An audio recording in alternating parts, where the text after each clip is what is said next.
El último tema que vamos a trabajar dentro de lo que corresponde a los compuestos binarios, o sea, los compuestos formados por dos o más elementos. En este caso, el tema que vamos a trabajar ahora puede estar formado por más de dos elementos, pero la característica es que va a ser la combinación de metales. A eso le vamos a llamar soluciones, que son, realmente no son verdaderos compuestos, sino mezclas de dos o más metales. Para este caso les vamos a llamar aleaciones cuando combinamos dos o más metales.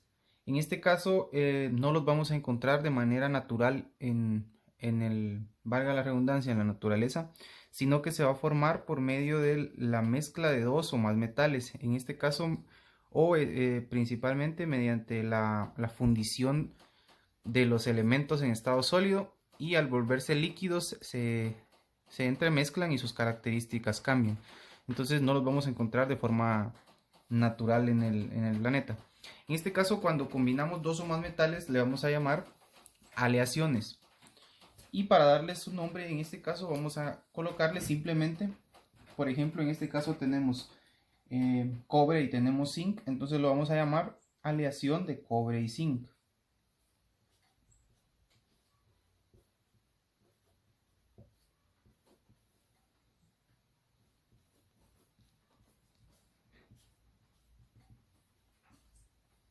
En este caso, por ejemplo, tenemos plata y tenemos cobre, entonces a esto le vamos a llamar aleación de plata y cobre.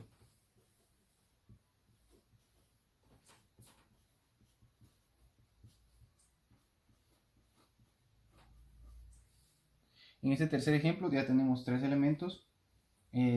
Tenemos manganeso, carbono y hierro, entonces simplemente se nombra de esa forma, aleación de manganeso,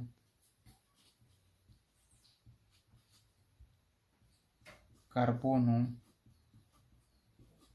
y, voy a hacer acá abajo, hierro. Y en el último que tenemos cuatro metales de la misma forma, aleación de, en este caso sería oro, plata, cobre y zinc. Oro, plata, cobre y zinc.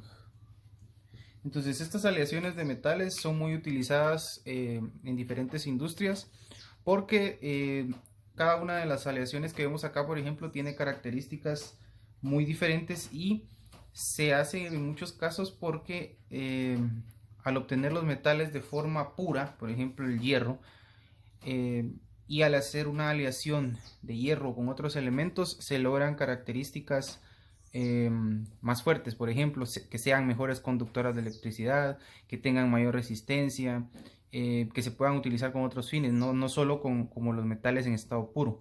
Entonces, por ejemplo, si vemos acá la aleación que tenemos acá, la aleación de cobre y zinc es a lo que le llamamos comúnmente latón. La aleación que tenemos acá de plata y cobre es a lo que comúnmente se le llama plata Sterling, que es un tipo de plata. La aleación que tenemos acá abajo, que es manganeso, carbono y hierro, es a lo que comúnmente conocemos como acero.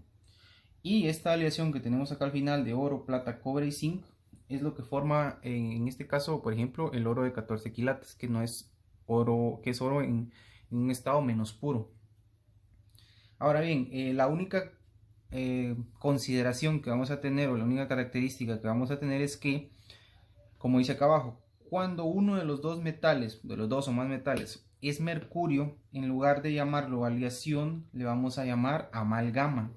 Entonces, en este caso, por ejemplo, en estos ejemplos que vemos acá, les vamos a llamar amalgama para nombrar al compuesto, en este caso si lo queremos ver así, y ya no vamos a nombrar el mercurio, porque al decir amalgama es como nombrar o denotar que estamos viendo un compuesto que tiene mercurio.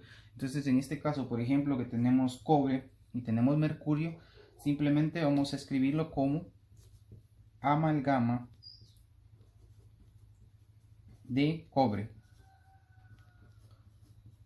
Entonces, como les decía, ya no escribo mercurio y cobre, porque al decir amalgama me está denotando que me estoy refiriendo al mercurio. Entonces, en el segundo caso tengo plomo y tengo mercurio. Entonces, en este caso sería una amalgama de plomo. Y en este último caso tengo de mercurio, plata y oro. Entonces, sería una amalgama de plata y oro. Entonces esa sería la única diferencia. Cuando el mercurio sea uno de los elementos, en lugar de decir aleación, vamos a nombrarlo como amalgama. Y eso sería lo que son combinación de metales.